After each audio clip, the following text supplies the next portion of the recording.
परमात्मा ने कहा था कि सकल सृष्टि प्रवानिक होई, काल फंद छूटे नरलोई। काल का जो बंधन है कर्मों से बांध रखा इसने, और ये सब छूटेगा और सारी सृष्टि उपदेशी होगी। कलयुग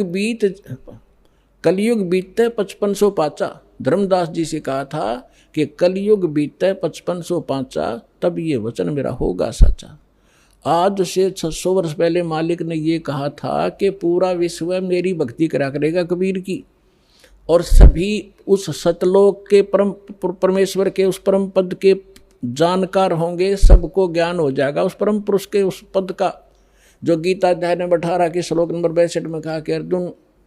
तू सर्वभाव से उस परमेश्वर की शरण में जा, उसकी कृपा से ही तू परम शांति को और सनातन यानी शाश्वत स्थान को प्राप्त होगा। गीता अध्याय नंबर 15 के श्लोक नंबर 4 में कहा कि तत्वदर्शी संत की प्राप्ति के उपरांत यानी तत्व ज्ञान से परिचित होने के उपरांत परमेश्वर के उस परम पद की खोज करनी चाहिए,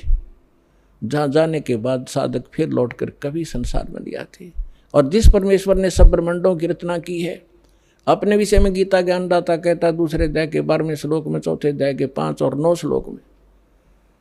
10वें अध्याय के दूसरे श्लोक में कि अर्जुन तेरे और मेरे बहुत जन्म हो चुके हैं, आगे भी होंगे और पहले भी हम जन्मते रहे हैं।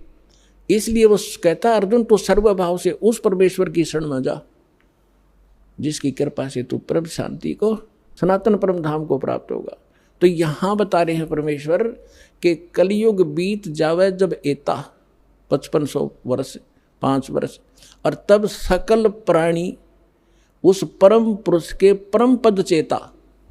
उस परम